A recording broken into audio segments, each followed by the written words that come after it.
Ano yung problema nito? Pinalitan nila yung original na Hebrew at Aramaic sa Latin. Nilipat nila sa Latin, tapos in English, tinagalog. Ipinasok nila rito yung sinabi ni Constantine, Diyos Ama, Diyos Anak, Diyos Espiritu. Pero, pansinin po ninyo, bibigyan ko po kayo ng sample. Paano magdasal si sister, yung anak ninyo ngayon? Alam nyo kung paano? Kung paano nagdasal si Maria, at kung paano nagdasal si Jesus. Tingnan nyo, Naya. Alam nyo ba kung paano magdasal yung anak nyo ngayon? Basahin muna natin yung Biblia ng mga Muslim. Sabi nila, Biblia daw to ng mga Muslim eh. Pero magtataka kayo, sister. Biblia to ng mga Muslim, pero nandito si Maria. Tingnan nyo, sinabi oh. Si Allah ang... Ay, hindi. Ito pala. I'm sorry. O Mariam, ganito magdasal yung anak mo ngayon. O Mariam, isuko mo ang iyong sarili na may pagtalima sa iyong Panginoon kay Allah sa pagsamba lamang sa Kanya. At magpatirapa ka at ikaw ay yumukod na kasama ni mo yumukod. Ano ibig sabihin nun? Mamaya na. Pabayaan lang muna natin. Tawagan natin si Jesus. Paano ba magdasal si Jesus? Ha? Kung paano nagdasal si Maria, natin sinabi ng Allah, ganun din si Analu Racho, at si Abdurrahman, at yung mga anak ko, at yung mga Muslim dito, ganun din si Maria, ganun din si Jesus. Tingnan niyo sinabi ng Biblia. Mateo 26:39. At lumakad siya sa dapo paroon, at siya'y nagpatirapa at nanalangin at nagsasabi, nagpatirapa. Si Maria, tatay, nagpatirapa. Si Jesus, nanay, nagpatirapa. Si Racho, yung anak mo, nagpatirapa. Eh, ikaw hindi ka nagpatirapa. Ikaw hindi ka nagpatirapa. Ano ibig sabihin nagpatirapa? Ito po yung nagpatirapa. Oh. Ito po yung nagpatirapa. Ang mga Muslim, dahil sumunod siya kay Jesus, kay Maria, kaya yung anak mo ngayon, pag nakita mo yung anak mo ngayon, katulad na siya ni Maria, ano makikita mo sa kanya? Nakakover na yung mukha niya. Oh, kita mo? Kasi bakit siya nakakover? Kasi minahal niya na si Maria. Sinabi niya nung dumating siya sa Saudi, naku, sabi niya, ay, tay, ganito yung nangyari sa anak mo. Naku, ito palang mga taong itong mga Muslim na to, ang tunay na nagmamahal kay Maria. Eh, mahal ko si Maria. Ayan o, si Maria, oh, ganyan na ngayon yung anak niyo, oh. Di ba? Oh, ganyan na. Oh, sino ngayon na nagmamahal kay Maria? Hindi mo mahal si Maria. Hindi mo mahal si Maria, nanay. Si Racho, si Analu Racho ngayon na nagmamahal. Kasi bakit? Sinunod niya pati yung uniforme ni Maria. At sabi sa Quran, at sinabi ng Biblia, paano magdasal si Maria at si Jesus, sabi ng Biblia, oh, tsaka ng Quran, oh, at siya'y nagpatirapa at nanalangin. Ganyan po yung nagpatirapa. Ayan, ayan. Ginawa ni Jesus yun. Ginawa ng lahat ng propeta. Ginawa ni Maria. So, ginawa ni Ana Racho, ng anak nyo. Ano ba lugar to? Ano ba lugar to? Kabakan? Kabukgayan, Leyte. Isipin mo, nasa Saudi Arabia siya. Nasa Jeddah, sabi niya, umiyak pa yun eh. Brother, pakiusap naman, puntahan mo naman yung mga magulang ko. Wala po silang naiintindihan. Pakiusap lang, brother. Sabi ko naman sa kanya, busy po kami kasi may ikot kami sa buong Pilipinas. Sis, may panahon tayo dyan. Huwag ka mag-alala, pupuntahan namin. Lagi akong tinawagan. Para ipaalam ko lang sa inyo, na kapag sinabi kang Muslim, akala kasi ng mga Kristiyano o ng mga Hudyo o Budahismo, gumagaya sila sa ibang tao na sinasabing pagka-Muslim, terorista. Di ba, no? Muslim namumuto ng ulo. Oo, hindi naman lahat. Oh, hindi. Huwag ka mag-alala, sister. Pabayaan mo lang ako. Huwag kayo mag-alala. Sabihin na lang natin, terorista, sinasabi nila, mamumuto ng ulo. Okay, kasi may sinabi ang Allah sa Quran. Ang sabi ng Allah sa Quran, ito kasi ang huling kasulatan eh. Quran eh. Ito ang sumunod sa Bible eh. Ito wala tong mali. Hindi to pinalitan ng Latin. Hindi to pinalitan ng English. Ito na yung original Arab. Ang unang kasulatan ng Allah, Hebrew. Pangalawa niyang kasulatan, Aramaic. Pangatlo niyang kasulatan, Arab na. Ito na yung huli. Wala nang darating pa. Ang sabi ng Allah sa Quran, no? Ang lahi ni Adan, magkakasala. May tatanong ako sa inyo, tay, anay. Kung sa Muslim, tay, merong namumutol ng ulo. Sa Christian ba? Wala. Aba! hindi lang namumutol ng ulo. Sinachap-chap pa lang ang katawan eh, di ba? Kung sa mga Muslim, nay, mayroong manloloko. Sa Christian ba walang manloloko?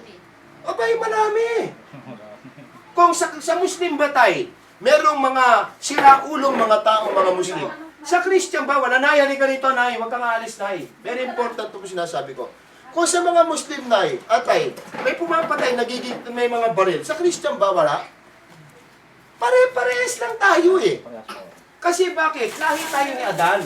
Ikaw, Kristiyano, lahi ka ni Adan. Ang mga Hudyo, lahi ni Adan.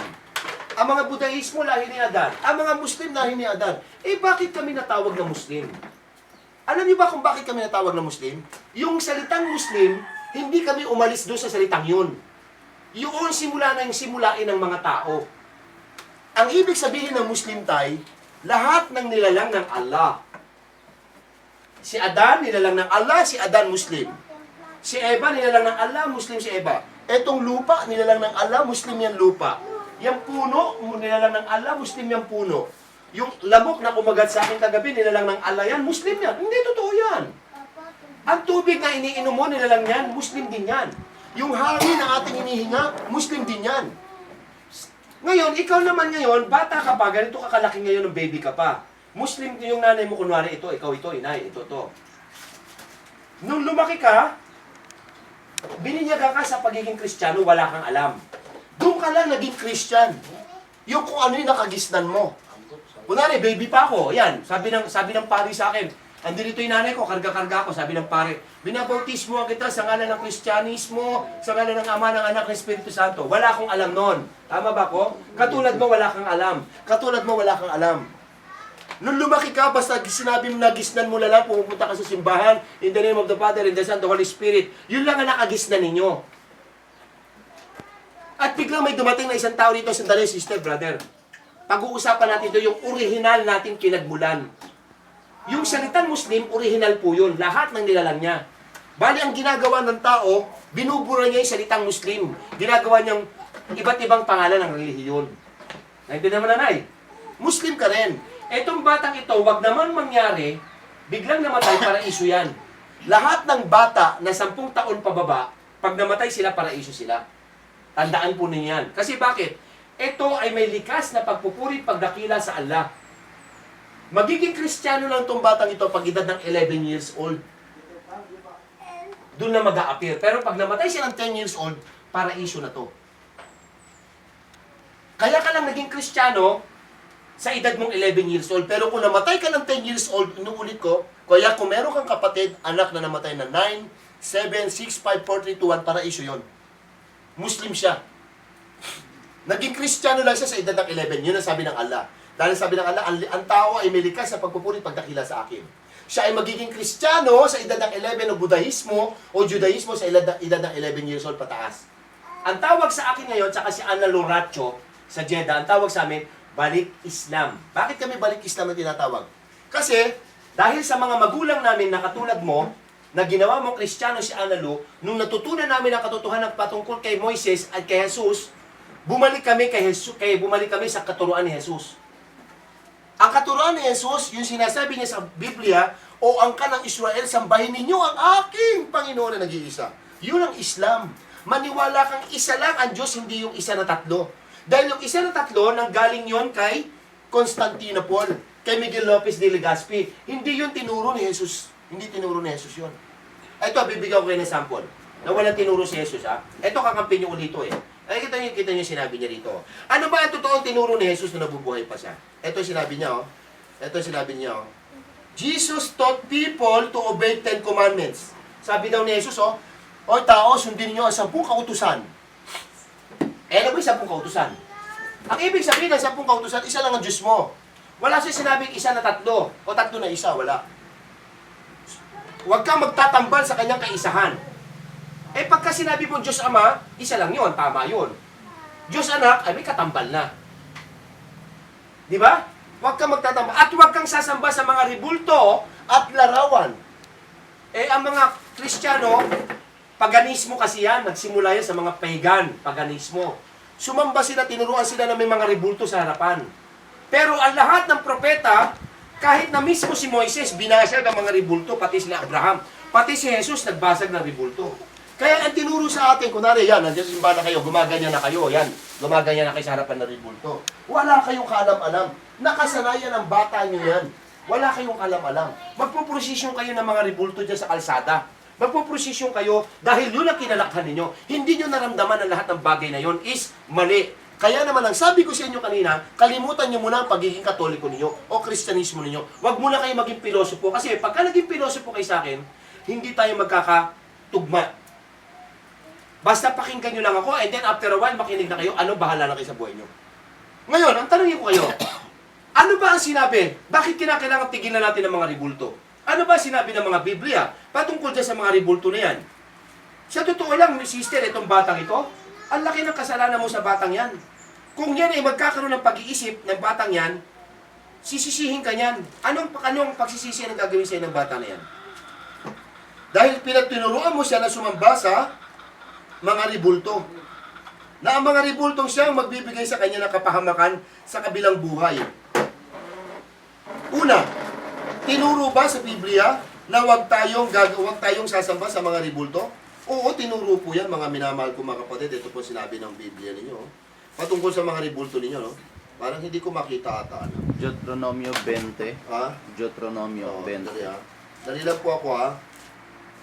Dali ha. Deuteronomio. 20. Dali ha. 2 hanggang 5. Teka muna. Hindi, nakikita ko. Huwag kayong pumokus lang po kayo sa akin. Pabayaan nyo ako ang magkakamali-mali. Kasi pagka kayo ang nagkamali, problema kayo. Ayan o, sinabi niya sa Levitico 25, doon na tayo. Huwag kayong gagawa para sa inyo ng mga Diyos-Diyosan. O, ni magtayo kayo ng larawang, inanyuan o haligi. Ayan o, haligi. Huwag kayong maglalagay ng batong inanyuan sa inyong lupain upang inyong yukuran. Ibig sabihin ng yukuran, yung niluluhuran nyo yung mga ribulto. Sapagkat ako ang Panginoong inyong Diyos. Naintindihan po ninyo? Sister, brother? Tingnan po ninyo sa Exodo 20. Sabi niya sa Exodo 20, Sa Exodo 20, pares lang. Marami po sinasabi sa Biblia na nakapagtataka yan ang inyong kinagisna. Sabi niya, ako ang Panginoon mong Diyos na naglabas sa iyo sa lupain ng Ehipto sa bahay ng pagkalipin. Pinapaliwanag niya kay Moises yun. Ako ang Diyos mo na nagbigay siya ng kapangyarihan para paalisin mo mga Israeliti sa Panginoon ng kay Paraon. Huwag kang magkaroon ng ibang Diyos sa harap ko. Ayaw kasi ng Panginoon talaga na magkaroon tayo ng katambal sa pagsamba sa Kanya. Ayaw niya. Huwag kang gagawa para sa iyo ng larawang inanyuan ng kawangis man ng anumang anyong nasa itaas sa langit o nasa ibaba ng lupa o nasa tubig sa ilalim ng lupa. Halimbawa, sister, nagtatanim ka dyan ng kamote sa labas. Bigla kami nakitang palutang-lutang sa ibabaw na kamukha ni Jesus Christ ayon sa mga drawing. Pinicturan mo yan. Pak! Nung pinicturan mo, yung picture kinabit mo sa pader. At may kamag-anak ka gumagawa ng ribulto, sabi mo, pinsan, gawin mo ng ribulto to. Kitang-kita ko talaga si Jesus palutang-lutang. Nilagay mo ribulto rito sa tabi. Nagdasal ka, ito yung ginagawa ninyo. Huwag mong yuyukuran sila. Huwag tayong luluhod doon sa larawan na yan at mga ribulto. O paglingkuran man sila, yung mga nilalagay nyo sila ng sampagita, inaano nyo sa kalsada, ayaw ng Diyos yan. Sabi ng Diyos nyo, sapagkat ako ang Panginoon mong Diyos ay Diyos na mapanibughuin. Siloso yung Panginoon natin Diyos. Nay, siloso. Ayaw niya na merong sasambakan ng iba maliban sa Kanya. Na aking dinadalaw na katalampasanan ng mga magulang sa mga anak. Ibig sabihin, bibigyan na kayo ng sumpa. Yan, susumpain na kayo. Kaya kayo nagkakaroon ng iba't ibang mga problema. May mga tao dyan na sumasamba sa ribulto, kung ano-ano na mga lumalabas sa buhay nila. Hindi sila tumino ang pamilya, lagi mayroong mga problema, may mga mamamatay tao sa pamilya nila, may manloloko, may umiinom ng alak, lasengko, hindi kayo magkasundo-sundo. Because what? Wala kayong tamang proseso ng pagpupuri pagdakila sa sinamba ninyo. Na aking dinadalo ng katalampasan ng mga magulang sa mga anak hanggang sa ikatlo at kaapat na salilahi na napuput sa akin. Kaya hindi kayo binigyan ng katalampasanan ng Allah subhanahu wa ta'ala. Dahil alam ng Allah subhanahu wa ta'ala may dalating sa isa anak ninyo na siya magiging dahilan para sumamba sa Kanya. Ibig sabihin nun, may awa pa sa inyo ang Allah. Sa pamamagitan ni Ana Loracho, binigay siya ng kapalaran ng Allah na, oy iha, dahil mabait ka, nagustuhan kita, pupunta ka ng Saudi Arabia sigurado dahil yun ang gusto ko. At sa Saudi Arabia, makikita mo katotohanan, sasamba ka. Kasi alam na ng Allah yun eh. Yung katapusan ng mundo, alam niya na eh. Alam niya rin kung anong nangyayari sa atin mamaya eh. Sabi nga ng Allah sa Quran, ako ang Allah, ako ang nagalang ng langit at lupa. Nakikita ko ang itim na langgam sa madilim na paligid na naglalakad siya sa itim na lupa. Kitang-kita ko kung ano ang mangyayari sa kanya at pati yung kanya mga yabag. Kitang-kita ko, sabi ng Allah. Kaya alam ng Allah subhanahu wa ta'ala kung ano nagaganap sa atin dito. Alam ng Allah subhanahu wa ta'ala kung ano nagaganap sa anak ninyo.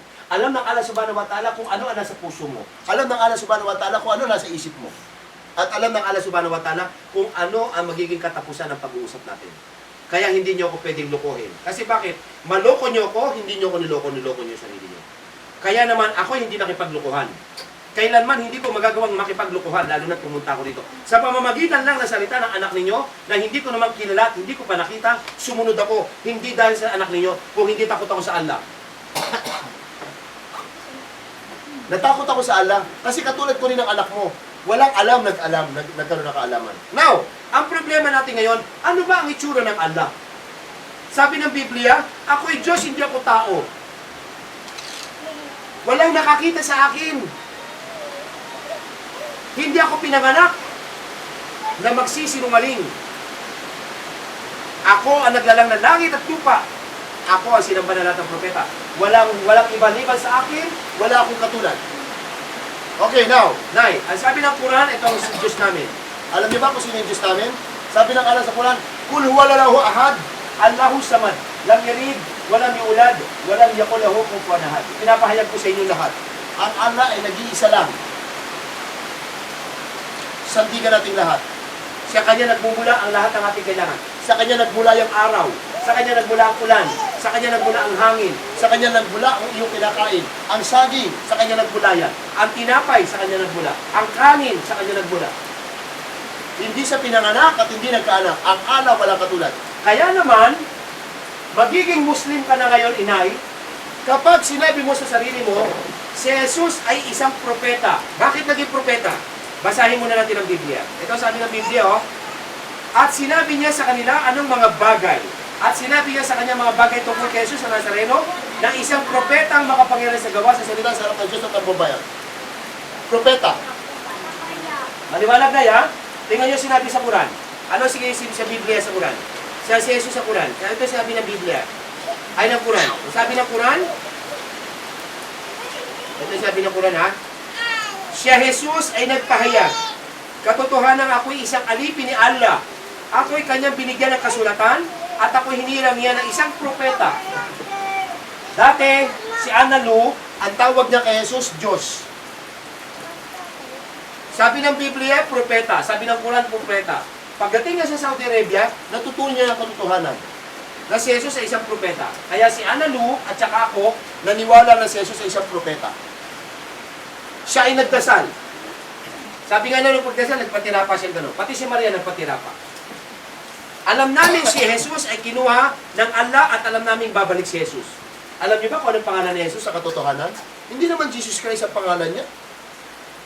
Di ba meron kayo ribulto dyan na krus, malaki? May 4 na letra. Kunin mo yung ribulto niyo. Meron ba kayong krus dyan? Wala. O, di ba may 4 na letra yan? Inre. Pumasok ka sa loob ng simbahan niyo, makikita niyo si Jesus nakapako. May nakalagay na 4 na letra. Alam niyo ba kung ano ibig sabihin nun, tay? Ang ibig sabihin ng Inre, kilala na ng Analu. Ang I, Inre, Isa, Nazareton, Rey Ayudius. Sa Tagalog, si Isa na taga Nazaret ay hari ng mga Hudyo. Nagsinungaling ang Biblia. Bakit nagsinungaling ang Biblia? Kasi pinalitan ni Constantine ng Latin ang orihinal. Para paniwalaan kayo, dayain kayo, na mismo sa pangalan dadayain kayo. Ayan, tingnan yung sinabi ng Bible. Bakit sinabi kong nagsinungaling ng Bible? Ito sinabi ng Bible, oh. Si Isa na taga Nazaret ang hari ng mga Hudyo. Pero ang sabi ng Biblia, ito ang sinabi ng Biblia, tayo. At sumulat din naman si Pilato na isang pamagat at inilagay sa ulunan ng krus. At nasusulat, Jesus na taga Nazaret ang hari ng mga Hudyo. Bakit sinabi nagsinungaling? Ano ba nakalagay sa ibabaw? I-N-R-I o J-N-R-I? I. Eh sabi ng Muslim, Isa. Sabi ng mga Romano, Jesus. Eh nakalagay I, hindi naman J. Nadaya kayo. Nadaya kayo ngayon. Tinuro sa inyo ang tatlong persona, kaya naman lagi sinasabi ng mga leader ninyo, sa ngalan ng Ama, ng Anak, ng Espiritu Santo. Yung iba, ginagawa na nilang hanap buhay. Sasabihin, no, in the name of Jesus, mawala ang sakit, mawala ang bukol, mabubuhay ka. Eh, dapat papansin mo yan, nangihingi ng pera, na may nagbebenta ng langis, nagbibigay ng sobre. Hanap buhay. Pero ang Islam, nakikita mo ang Islam. Yan, binigay yan ng Arabo, dinala dito ng anak mo yan. Si mga tao dyan, ng mga Muslim, kukuha dyan, ipamimigay yan sa Christian. Yung hiningi ko sa inyong ganito, ipamimigay ko lang yun. Magkakano yung halaga nito na pinagawa ng Arabo? Sa presyo nun, mahina ang 5,000. Pero ipamimigay lang namin. Bakit namin ipamimigay? Kasi para matutunan mo, itong Quran sa iyo. Iyo to, inyo. Adan, Eva, Noe, Moises, David, Abraham, Jesus. Adan, Eva, Noe, Moises, David, Abraham, Jesus, at huling propeta si Prophet Muhammad. Pakinggan nyo to. Para mapatunayan ko sa inyo ang Quran. Sabi ng Quran, chapter 3, verse 33. Si Allah ang humirang kay Adan, kay Noah at sa pamilya ni Abraham at sa pamilya ni Imran. Kristiyano ka tayo, hindi mo kilala si Imran. Kayo, Kristiyano kayo, hindi nyo kilala si Imran. Pero si Ana Luracho, kilala niya na si Imran. Kilala mo si Imran, ay? Hindi nyo kilala, no? Hindi mo kilala si Imran, ay, no? Tayo, no? Si Imran, ang pangalan ng tatay ni Maria. Nang higit sa lahat ng mga nilalang ng kanilang kapanahunan, Innallaha astafa Adama, wa Nuha, wa Nuhan wa ala Ibrahim, wa alla Ibrahim wa ala Imran alal alamin. Yan ang sinabi sa Arab. Sa Tagalog, si Allah ang humirang kay Adan, kay Noah, sa pamilya ni Abraham, sa pamilya ni Imran, nang higit sa lahat ng mga nilalang ng kanilang kapanahunan. Ngayon, ano ang kinakatakutan ni sister? Yung anak ninyo. Ang kinakatakutan niya, hindi mo alam tay, hindi mo alam inay. Pagdating sa kabilang buhay, bigla sumabog ang mundo ngayon.